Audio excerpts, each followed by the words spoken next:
Breaking news చూస్తున్నాం. BRS అధినేత కేసీఆర్ పై CM Revanth Reddy తీవ్ర విమర్శలు చేశారు. ఏవో కారణాలు చెప్పి అసెంబ్లీకి రాని కేసీఆర్ ఓ మీడియా స్టూడియోలో మాత్రం 4 గంటలు కూర్చున్నారు. నిజంగా కాళేశ్వరాన్ని కష్టపడి కడితే అక్కడే చర్చ పెడదాం. మోడీ కేసీఆర్ ఇద్దరు ఒక్కటే, వారికి ఎంపీ ఎన్నికలలో బుద్ధి చెప్పాలి అని విమర్శలు చేశారు సీఎం రేవంత్.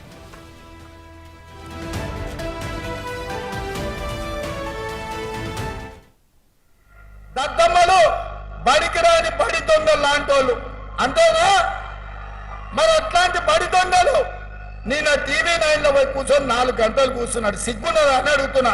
10 ఏళ్ళు ముఖ్యమంత్రి చేసిన ప్రతిపక్ష నాయకుడు అసెంబ్లీకి రాకుండా, సమస్యల మీద మాట్లాడకుండా, ప్రభుత్వానికి సలహాలు ఇవ్వకుండా గత ప్రభుత్వంలో జరిగిన దోపిడీని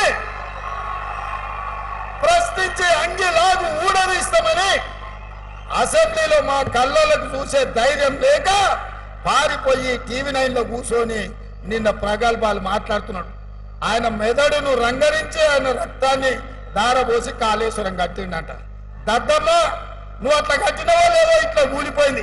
ఇంతకంటే ప్రపంచంలో దివాళగాడు ఎవడని ఉంటాడని నేను అడుగుతున్నా. కాళేశ్వరం డిజైన్ వేసినప్పుడు తీసినవా, దిగినప్పుడు దించినవా అని నేను అడుగుతున్నా. రాపోలం ఇప్పుడు కూడా మా శ్రీధర్ బాబు గారి నియోజకవర్గంలో మంతన్నిలోనే కాళేశ్వరం ఉంది. చిన్న కాళేశ్వరం కలిసిపోదాం. సూటిగా సవాలు విసురుతున్న కేసీఆర్, నువ్వు కట్టిన అద్భుతం ఏందో, ఈ అద్భుతం తెలంగాణకు ఏ రకంగా ఉపయోగపడుతుందో మేమందరం వస్తాం, ఆమె కూర్చుందాం, నిపుణులను పిలిపిద్దాం, మేధావులను పిలిపిద్దాం, తెలంగాణ సమాజాన్ని ఆహ్వానిద్దాం. అన్ని ప్రభుత్వమే ఏర్పాటు చేస్తుంది. నీకు దమ్ము, ధైర్యం, నీతి, నిజాయితీ, చిత్తశుద్ధి ఉంటే రా కాళేశ్వరం పోదాం. అడిగేటోడు నీవోడే, చూపించేటోడు నీవోడే. నీ సొల్లు పురాణం అంతా 4 గంటలు చెప్తున్నావు కదా. నువ్వు కట్టింది అద్భుతమైతే కాళేశ్వరం దగ్గరనే చర్చ పెడదాం రా.